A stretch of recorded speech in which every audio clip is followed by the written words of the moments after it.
Всем привет! В сегодняшнем видео пойдет речь, как при помощи пасынков год прививки сформировать виноградный куст на горизонтальную шпалеру. А во второй части поговорим о трех различных факторах, которые в конечном счете будут определять, будет виноград с косточкой или виноград без косточки. Давайте поговорим о формировке. В данном случае я данную прививку уже в предыдущих видеороликах указывал. Для того, чтобы уменьшить силу роста или же при помощи дополнительных побегов, которые выросли из пасынков, чтобы уменьшить силу роста. Если бы я все данные побеги пустил бы в один побег, то данный побег для формировки оказался бы слишком жирующим, и в дальнейшем ничего хорошего с этой затеей не получилось. Представьте себе, вот эти 5 побегов, они в дальнейшем в формировке куста не будут участвовать. Осенью я их обрежу и буду использовать в качестве материала для размножения или для саженцев, или для других целей. А для нашей формировки будет использоваться всего один побег, который наиболее удобно расположен. В данном случае я горизонтальную шпалеру условно разделил на центр. Если для данного куста отведено примерно говорю, около 3 метров, то данную плоскость я разделил по центру. И здесь вот сделал такую вот импровизированную шпалеру, да, из шестерки проволоки. Видим, наш побег зеленый будет развиваться до данного центра и будет вот так вот прищипнут. И при помощи 2 пасынков я буду формировать рукава, которые будут служить в дальнейшем. То есть будут 4 рукава. 2 рукава пойдут в этом направлении и 2 рукава пойдут в этом направлении. И в дальнейшем с данного рукава побеги будут развиваться в эту плоскость, а с этого рукава в эту сторону. И точно так же аналогично с этой стороны. Но я в дальнейшем покажу, что получится из данной формировки в дальнейших видеороликах, так как планирую снимать обзор на виноград Кишмиш Джамбо.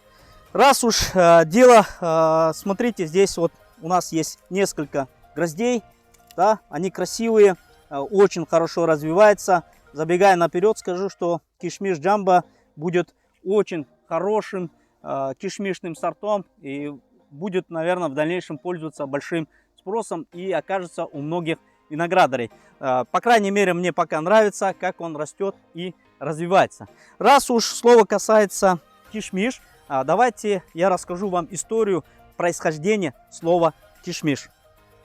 Слово кишмиш имеет тюркские корни. В обиходе кишмиш мы обозначаем все бескосточковые сорта винограда. Кишмиш в буквальном смысле переводится как киш сдавленный, кишмиш сдавленный или сплющенный виноград. Так вот, упоминается в одной старинной сказке, датированной в 1212 году, узбекской сказке Кылыч-Батыр, где главный герой кормит своего коня мешком сушеного изюма для того, чтобы пробраться к своей возлюбленной, для того, чтобы он его не выдал. Но сушеный виноград или виноград без косточки был известен намного раньше. Это примерно территория Средней Азии или персидского государства. Достоименно, к сожалению, точно место неизвестно. Так вот, примерно 2000 лет назад виноградари заметили, что некоторые виноградные кусты имеют без косточки. И они его очень отлично нашли применение. То есть сушили, заготавливали на зиму. В дальнейшем через Великий Шелковый путь с караванами из верблюдов изюм в качестве лакомства попало на европейский континент. А я предполагаю, вместе с ним попали и ветки или же черенки бескосточковых сортов винограда. В дальнейшем развитие или этап развития винограда без косточки кишмишных сортов уже получили при другом виноградаре. А это Уильям Томпсон, который в 1863 году эмигрировал из европейского континента в Калифорнию. В дальнейшем популяризировал и развивал сорт винограда, который был назван в его честь. Это Томпсон Сидлис. Я предполагаю, что многие современные кишмишные сорта в родительских формах имеют именно тот же самый ген. Так вот, в чем же заключается, что будет виноград без косточки или с косточкой? А это будут именно 3 фактора. О первом факторе и пойдет в дальнейшем речь. Первый фактор будет виноград обычный с косточкой или без косточки. Это их сортовая особенность, то есть генетическая особенность. Для того, чтобы понять данный фактор, давайте рассмотрим строение виноградного листка, который состоит из тычинки, пестика и других частей. Так вот, когда пыльца попадает на тычинку и в дальнейшем по семяпроводу попадает в место там, где происходит оплодотворение.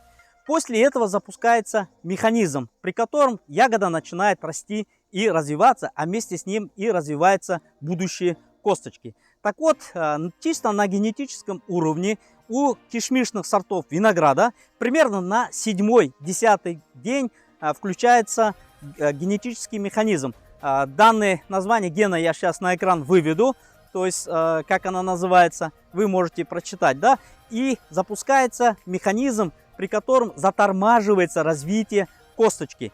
Но она не как стоп-кран сразу моментально останавливается, то есть процесс деформации и трансформации косточки в полноценную косточку прекращается. То есть это сортовая особенность.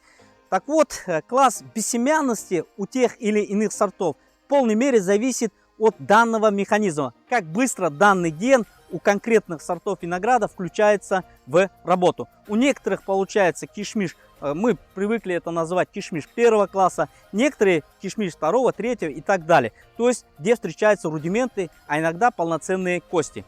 Яркий пример данного винограда это кишмиш Велес, да, который кишмиш мы условно привыкли называть, хотя можно это назвать условно. Так вот, именно в моих условиях кишмиш Велес, который получается в некоторые годы совершенно без косточки, а в некоторые годы попадаются и полноценные ягоды. Так от чего это зависит? В полной мере это зависит от температуры в период цветения. Если жарко в период цветения, там будут полноценные кости. И плавно подходим к следующему вопросу. Это один из наиболее часто задаваемых вопросов, которые в большей мере касаются и задают новички. А это примерно звучит вопрос таким образом. Почему в год прививки, хотя виноград заявлен как кишмиш первого класса, встречается достаточно крупный рудимент? А для этого мы должны понять один механизм. Если условно на 7-10 день определенный ген включается в развитие таким образом, что развитие косточки внутри ягоды полностью прекращается и процесс затормаживается. Если взять условно 7-10 дней, если этот период будет происходить, условно эта трансформация происходит на протяжении около месяца. Так вот, если в этот период стоит более, скажем так, комфортная температура, плюс 25 градусов, то косточка не сформируется. А если будет стоять жаркая погода, плюс 32 градуса и выше, то процессы ускоряются, метаболизм ускоряется и достаточно крупный получается рудимента. А это вопрос, на данный вопрос, это, скажем так, ответ. Если в обычные годы кишмишные сорта в период цветения будут попадаться конец мая, начало июня, где более такие комфортные условия для цветения. В год прививки мы в связи с тем, что произвели прививку, отодвигаем процесс цветения примерно на середину июля. Это примерно на 25, иногда и на 30 дней. Так вот, в эти некомфортные условия, когда происходит цветение, естественно, кишмишные сорта будут иметь гарантированно рудименты достаточно крупные, которые в последующем, уже в следующие годы, когда будет процесс цветения происходить в нормальных, естественных условиях, рудименты вовсе исчезнут. Это уже проверенный факт. То есть поверьте, что через практику прошли очень много кишмишных сортов, которые гарантированно в год прививки встречаются. Я думаю, вы знакомы и с данным механизмом. Следующий фактор, о котором пойдет речь, давайте подойдем к виноградному сорту или гибридной форме. Я дальше продолжу свой рассказ.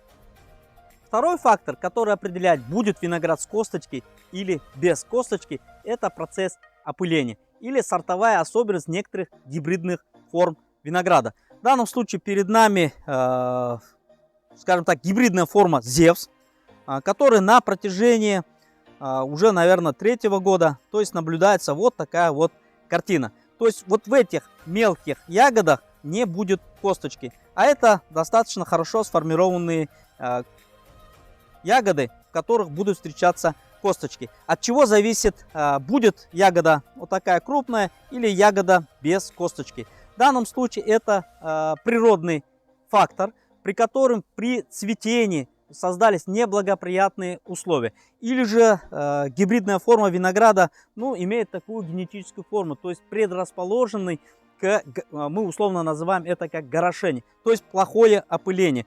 То есть, ну, на протяжении 3 лет я не вижу здесь хорошего результата. Ну, посмотрите на данные грозди, то есть, ну, можно сказать, что она уже себя показала. То есть, что-нибудь хорошее или путевое в моих условиях с Зевса уже не получится. А почему происходит такой процесс? А в связи с погодными условиями или генетической особенностью данной гибридной формы не происходит опыление. То есть пыльца не попадает в семипочку и в дальнейшем не происходит развитие. То есть там, где ягода опылилась, она получает развитие, а там, где не опылилась, получается вот такие маленькие, скажем так, условно кишмишные сорта. Ну, что могу сказать, это и не кишмиш, и не, скажем так, крупный виноград с косточкой. Следующая гибридная форма, которая уже так же самое на протяжении, ну, наверное, около 4-5 лет показывает точно такой же самый результат. Это гибридная форма, которая носит название взлетная полоса. То есть, посмотрите, здесь есть 1-2 ягодки, но здесь большинство имеем вот такой вот кишмиш, да, условно говоря, кишмиш.